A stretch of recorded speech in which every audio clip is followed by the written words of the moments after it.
There are players who played the game, and then there are players who rewrote how it was played.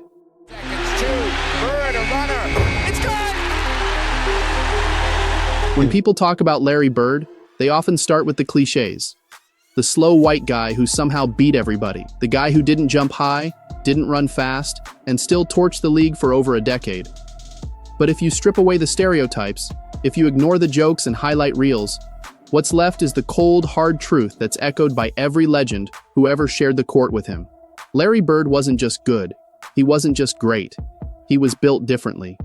And that difference wasn't measured in inches or speed. It was measured in instinct, in calculation, and in the way he made the extraordinary look routine. He didn't need the crowd to erupt. He didn't need the cameras to be on him.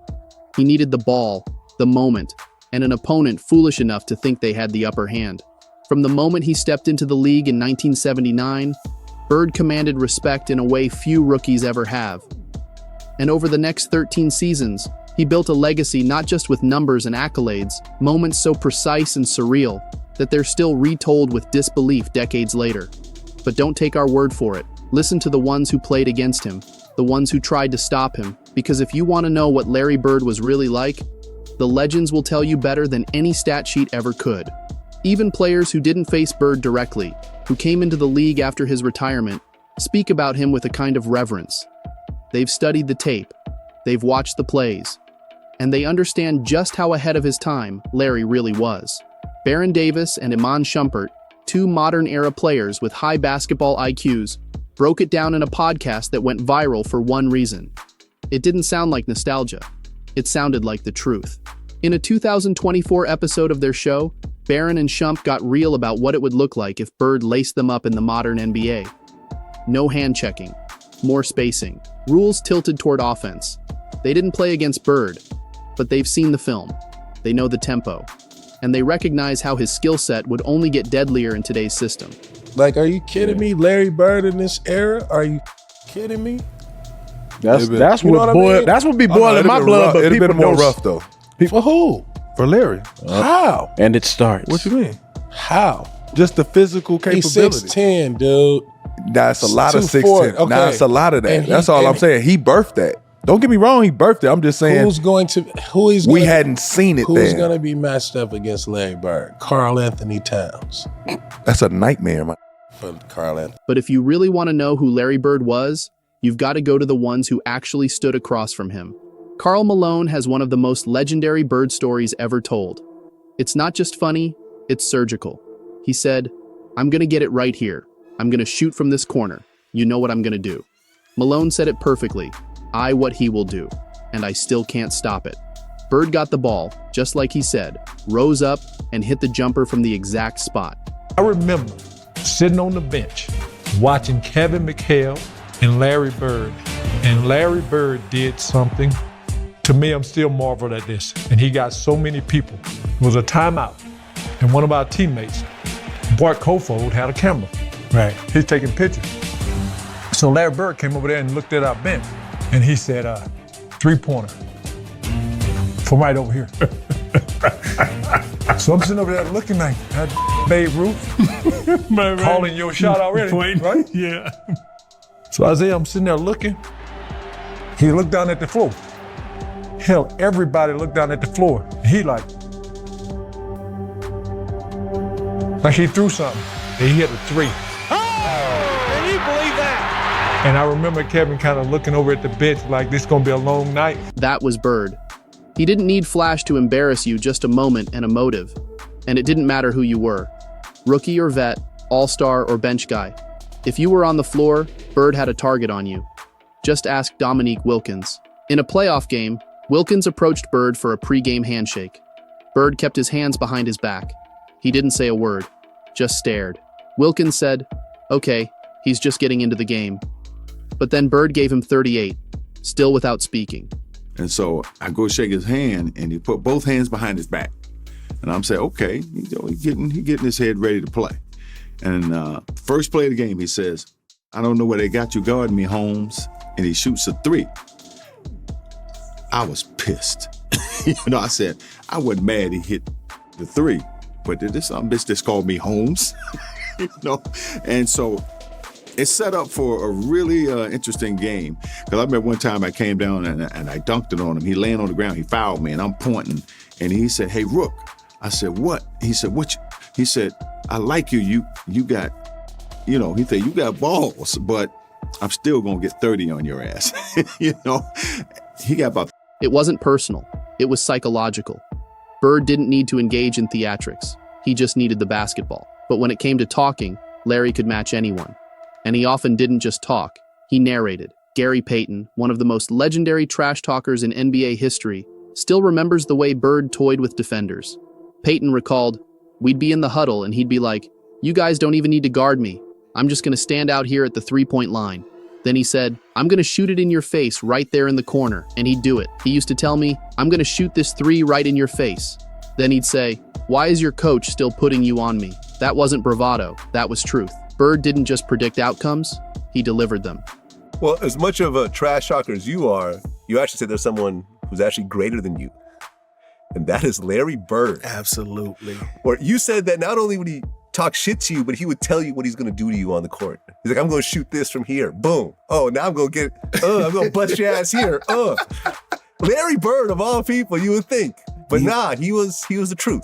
He was, let me tell you something. People always talk about great basketball players, and they don't never mention him to be up in that round when they made the Magics, the Jordans, the Kobes, and stuff like that.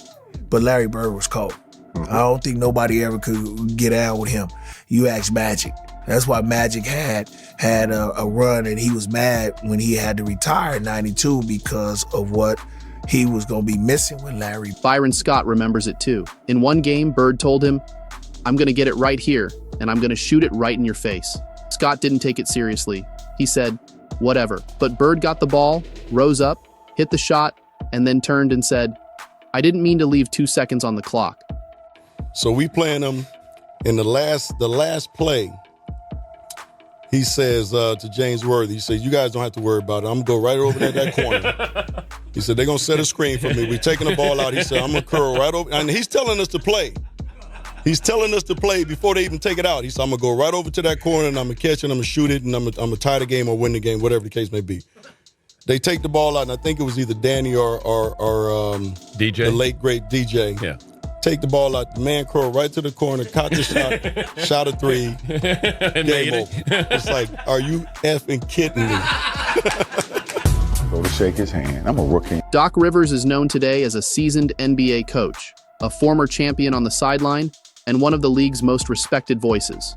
But before any of that, he was a player, a gritty, intelligent guard who had to go toe-to-toe with some of the toughest names in the league during the 1980s and 90s. And during that time, he experienced something unforgettable. He didn't just hear about Larry Bird's greatness in interviews or watch it on grainy film. He lived through it specifically, one of the most iconic scoring performances in NBA history. Rivers was on the court the night Bird dropped 60 points. And it wasn't the kind of performance that snuck up on anyone. From the opening minutes, Bird let everyone know exactly what was coming. Not just that he was going to score, but how. Before each shot, he called his move, told defenders what spot he was getting to, and then executed it to perfection. There were no tricks, no surprises, just pure dominance from start to finish. Rivers saw it all unfold in real time, and it left an impression that still resonates decades later. Because when a player doesn't just torch your team, but tells you exactly how he's going to do it and still can't be stopped. You remember? Do you remember? Well, you had the Bird night. I had the Bird night. That was a tough night, man. The biggest argument that night is, well, you only scored 6 on me. But nobody was guarding Bird, were they? Well, we were trying. You were trying to. But when a guy is literally coming up the court, calling his shots, and Bird talked a lot of trash. And that's in New Orleans. That's in New Orleans. In that game, we're on the free throw line, and he literally says, left side over across the three, and you're listening to him. That's a tough feeling. But okay, so you guys got Antoine Carr and Cliff Levingston got fined by Fratello, I think, and Eddie Johnson for celebrating Bird. Yeah, it was the best film session. Every time when I see Mike, we still laugh. God, it was the greatest film session ever, because back then you didn't have you watched the real game and just went with a video, and Mike rewound the celebration 20 times. He just kept, not the shot, he just kept rewinding it, showing the guys, you remember, they're giving each other high five. And then somebody falls off the bench. Yeah, that was Eddie Johnson. That was Eddie Johnson. Yeah. Eddie Johnson falls off the bench in laughter, and Antoine Carr and Cliff gives each other high five. And our film session was 20 minutes of that. So it wasn't somebody not playing good defense on Bird. It was you guys celebrating Larry Bird. And Fratello wouldn't let it go. It just kept rewinding. And it was. I think Bird went by the bench one time too. He fell in the bench. Oh, he did. Yeah, and he called that one. That was the one where he fell in it. He literally said, "Off the glass into the trainer." And, and so. Red Auerbach wasn't just a coach. He was the architect of the Boston Celtics dynasty, a man who built champions across multiple decades and who set the gold standard for what excellence looked like in professional basketball. By the time Larry Bird entered the league, Auerbach had already coached and mentored legends. He had seen Russell dominate the paint, Havlicek run the break, and Cousy dazzle with his handles. So when Auerbach spoke about a player, it carried the weight of experience, legacy, and credibility. And what he said about Larry Bird was simple but revealing. Bird didn't need motivation. He didn't need a push from a coach, a rival, or the crowd. He came ready, every single night. With Bird, there was never a question about effort or focus. He approached each game like it was a final exam and prepared to pass it with precision. To Red, Bird wasn't just consistent, he was relentless. And coming from a man who had coached more Hall of Famers than most people can name, that kind of praise wasn't handed out lightly. It was earned.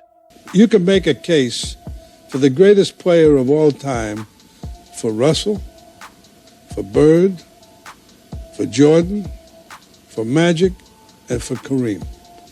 Those five, you can make a case as to who the greatest, most valuable player of all time is. Larry Bird was like a Magic Johnson, or a Magic Johnson was like a Larry Bird. They try to add something new every year. They work harder than the rest of them. When practice is over, you could see Larry Bird out there every day, shooting for another 20 minutes, another half hour. If he didn't get enough running, he'd do some laps. He would just work hard. But above all, he was the most highly self-motivated athlete I ever was connected with. Larry Bird was. Forget the fact that he plays hurt. I saw him one day with a foot that if it was me, I'd be in bed. It was all shiny and infected. He had the doctor come in, cut it, put a bandage on, he went out and played. Unbelievable. He didn't have to play, but that's how those great ones are. In just 13 seasons, Bird accomplished more than most players could dream of in 20. He was a three-time NBA champion. He won 3 consecutive MVPs from 1984 to 1986. He was named to 12 All-Star teams. He won Rookie of the Year, 2 Finals MVPs, and earned a spot on both the NBA's 50th and 75th anniversary teams. He averaged over 24 points, 10 rebounds, and 6 assists per game. He shot over 37% from 3 during an era when teams barely used the three-point shot. He became the founding member of the 50-40-90 club, shooting over 50% from the field, 40% from 3, and 90% from the line in a single season. He did all of it with injuries that would sideline most players today. He dove for loose balls. He played through back pain. He played with tape, ice, grit, and pride. Bird wasn't a highlight machine.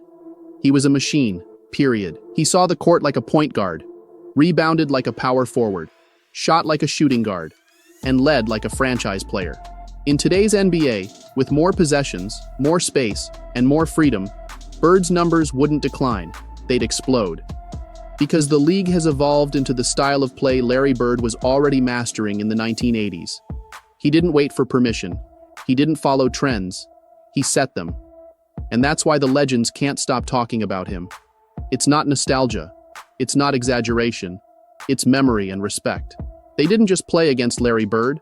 They were outthought, outplayed, and in many cases, left stunned by how simple he made the game look. Bird didn't win because of brute force or blinding speed. He won because he saw the game a half-second earlier than everyone else. And once he saw something, he acted on it with no hesitation. That's what separated him. Not just that he knew what to do, but that he did it before you could react. He wasn't concerned with looking the part. He was concerned with winning. He didn't measure greatness through flash or marketability. He measured it in results. He didn't care who was in front of him, whether it was a future Hall of Famer or a rookie on his first 10-day contract. He approached every game the same way, with an edge, a plan, and a relentless drive to prove that basketball wasn't about who jumped the highest or talked the loudest. It was about who understood the game best. And more often than not, that was Larry. Each story you hear, whether it's Baron Davis talking about how Bird would thrive in today's game, or Gary Payton shaking his head in disbelief at Bird's in-game predictions, comes from a place of deep, almost reverent respect. These aren't just compliments, they're admissions, because even among the greatest to ever play the game, Bird left an impression that time hasn't erased. The stories may vary in detail, but they all land in the same place. He wasn't like the others. He thought faster, played smarter, and competed harder than almost anyone the league has ever seen. So when players across generations, from the 1980s to today, tell you that Larry Bird was different, you don't question it. You listen, because the ones who truly know basketball speak his name with clarity, not just as one of the best of his time, but as someone who transcended time itself. Larry Bird wasn't built to fit a moment. He was built to define one. And that's why, no matter how the game changes or how eras shift, the truth remains. Larry Bird is on a different level.